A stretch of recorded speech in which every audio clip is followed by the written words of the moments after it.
How to link your Call of Duty mobile account to Facebook. This tutorial will guide you through the process of connecting your guest account to Facebook in Call of Duty Mobile. By following these steps, you can securely transfer your progress, recover a lost account, or delete your guest account, ensuring your achievements are always safe and accessible.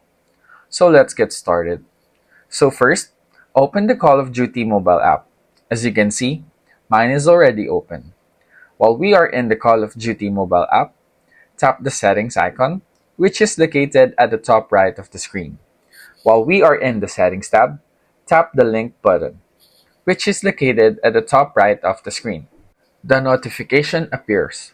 From here, just tap the Facebook button to link your Call of Duty mobile progress to Facebook account. You just have to do the credentials of Facebook to link your Call of Duty mobile progress. By following these steps, you can easily manage your COD mobile guest account and enhance your gaming experience.